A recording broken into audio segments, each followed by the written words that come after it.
Welcome to the 1 Minute Apologist. Apologetics seeks to give credible answers to curious questions, to give a defense.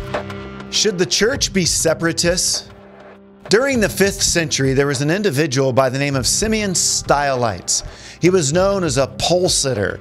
In fact, he sit atop a stone pillar 50 feet high for some 39 years without ever coming down.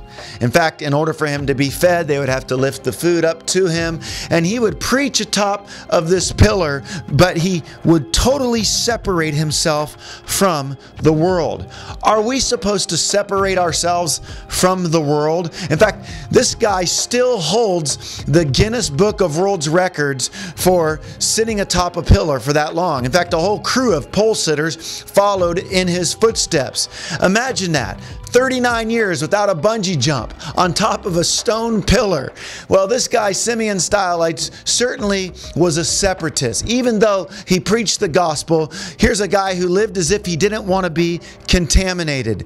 Well, we see in the scriptures that we're to be in the world and not of the world. Jesus called us to be the light of the world. In Matthew 5:13, he says, "You are the salt of the earth." What does salt do? Well, in the ancient world, we know that it was used as a preservative. Yeah, it can be used as a flavor enhancer or a seasoner to create thirst, but it was primarily used as a preservative in order to transport meats from one community to the next. Let's say catching fish in the Sea of Galilee and transporting it to Jerusalem.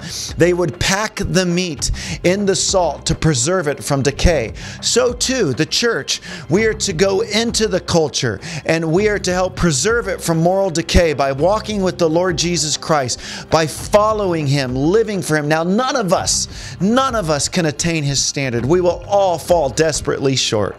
But we're to seek to live like Him in the world, and we're to go out amongst the world. Think about Jesus.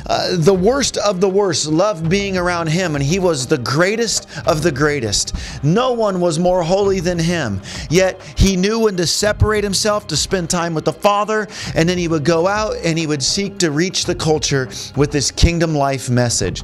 So are we to be separatists? I think it's important for us to realize that Christ left us in the world to transform it, not to separate from it.